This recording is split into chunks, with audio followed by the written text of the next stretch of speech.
Io amo sempre ricordare una cosa, e sono per lo sviluppo delle tecnologie ferroviarie, per l'alta velocità, eccetera, eccetera, ma insomma, l'alta velocità sono 100.000 passeggeri al giorno e i pendolari invece sono 2.200.000 passeggeri al giorno. Cioè è così che va fatto il ragionamento, non è per i pendolari, per i ricchi, per i poveri, non lo so, è lì, cioè il grosso della domanda e l'incidenza dell'inquinamento per l'uso di trasporti pubblici,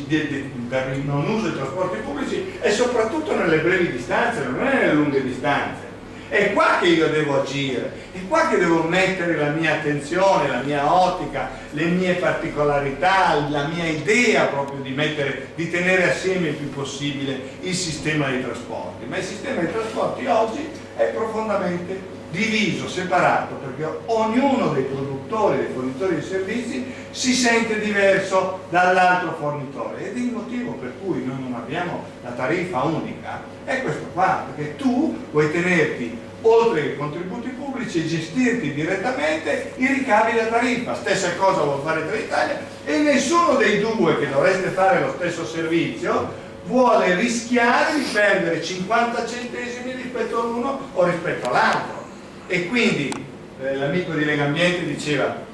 le tecnologie ci consentiranno di fare il biglietto unico. Guardate i biglietti unici, non c'è bisogno di aspettare le tecnologie. Ce li hanno già. Io sono nato nel 53 ad Amburgo, che è una città abbastanza grandina, si faceva la prima integrazione tariffaria europea e non c'era né la bigliettazione tecnologica, né c'era lo smartphone, non c'era né questo né quell'altro. Perché qualcuno ha detto: volete i soldi voi operatori delle autolinee, della metropolitana, della DB? Se li volete, queste sono le condizioni. Fate un titolo di viaggio unico, di modo che uno che arriva da fuori prende un titolo di viaggio e gli serve per la corriera, per la metropolitana e per il treno. Questo è l'altra cosa sulla quale invito fortemente a riflettere, soprattutto l'amico del sindacato che è qui vicino a me. L'altra cosa è che gli accorpamenti delle società ferroviarie, per essere più efficienti, più industrializzate, più capaci anche di non offrire dei servizi come questi, a prescindere da chi le programma, non devono essere più grandi,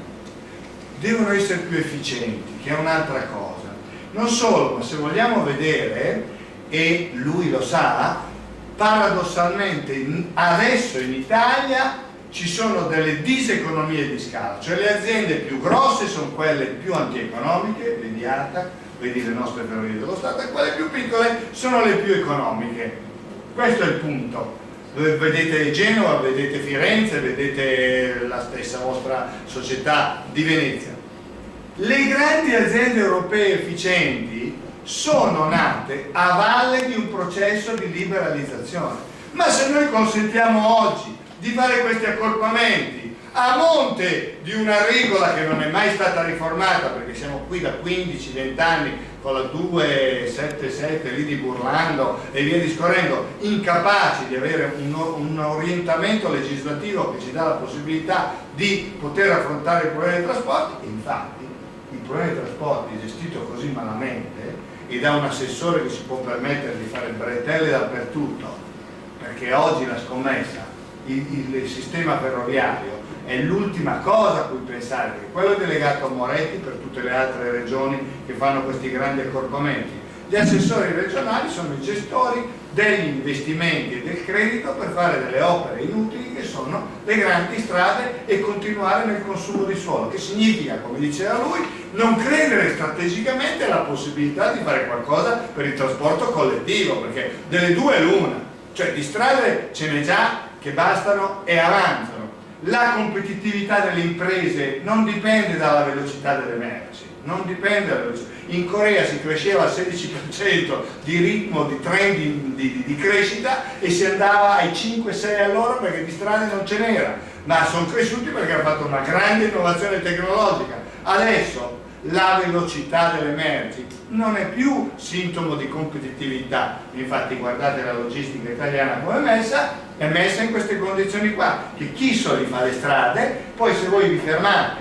un camion, due camion anzi nello stesso momento, li aprite tutti e due, uno è vuoto e uno è pieno. Io non posso fare strade per dei camion che sono vuoti, perché la logistica è quella che è, così come non posso fare delle strade per far viaggiare il cremonese come me solo sulla sua automobile, perché siamo 1,1 la media degli utilizzatori delle automobili. Queste cose qua, messe un pochino assieme, tenute un pochino conto,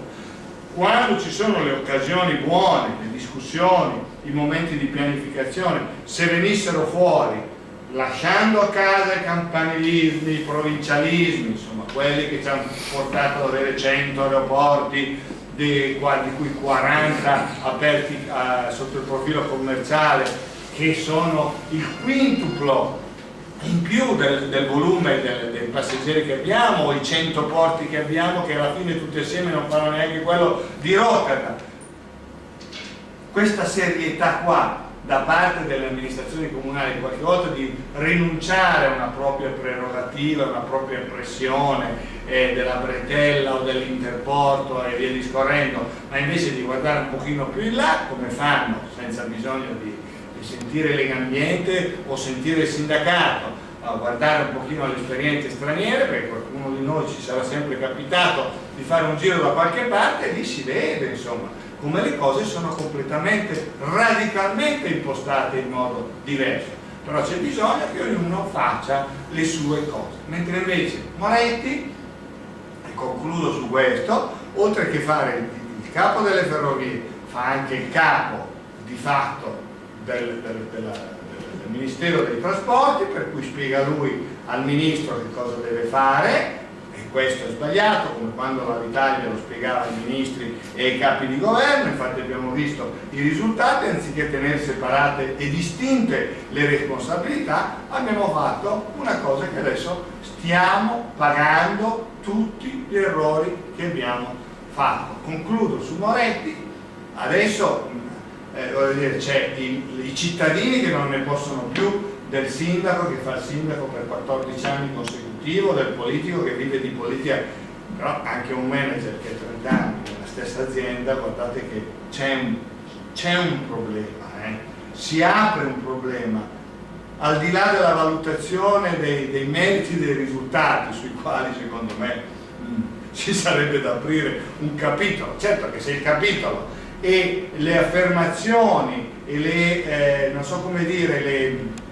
gli apprezzamenti arrivano da Finmeccanica, da Ansaldo Breda, da Alitalia verso Moretti, è chiaro che ci sono questi qui. Cioè adesso la Breda, chi è che gli compra un treno sapendo che glielo darà fra 6 anni e dopo quei 6 anni diventeranno 10 e non gli fa pagare le penali? Giusto, la Ferrovia dello Stato, ma a quel punto lì la Breda rimarrà quello che è, una ex grande azienda ferroviaria, per cui ti fa dire che quando tu ordini questi benedetti treni non hai mai nessuna certezza. Perché la Stadler invece te li consegna o l'Aston te li consegna? Perché c'è un atteggiamento diverso, mentre invece qui c'è questo apparato gigantesco statale che sostiene se stesso e sostiene anche ovviamente questo sistema politico, che però ha generato la situazione in cui siamo, pieni di debiti, inefficienti da tutte le parti, e che soffochiamo, perché in questi giorni qua a Milano senza inversione termica sta l'aria e tutta la pianura padana è un delirio, e noi siamo qua a contare gli effetti negativi sulla salute per una politica di trasporti sbagliata. Politica di trasporti, chiudo, che costa carissima, soprattutto a quei poveretti che, a differenza di me o di lui, che il treno ce l'hanno per andare a lavorare, perché c'è quella lì, siamo per fortuna su quella linea lì, tutti gli altri contribuenti pagano, ma però non hanno la possibilità di prendere il treno, e nel loro luogo, e qui la Lega va attaccata, per andare a lavorare in macchina, come succede adesso in Brianza, ma tra un po' sarà così in tutta Italia, dovranno pure pagarsi il pedaggio autostradale, perché non ci sarà nessuno che gli regala più neanche la mobilità locale in automobile, e quindi quelli lì pagheranno il bollo dell'auto, il bollo regionale, l'accisa sulla benzina, l'IVA sulla manutenzione, il pedaggio dell'autostrada, e poi cosa devono pagare ancora? e in più sono costretti ad andare in automobile. Questo è il quadro drammatico nel cui noi siamo, ma per fortuna ogni tanto c'è qualcuno a partire dai pendolari che adesso si stufa, per cui viva la mobilitazione che fate il 16 mattina. Ci proviamo. Ci provate, dai. Vediamo cosa succede. Grazie per l'attenzione.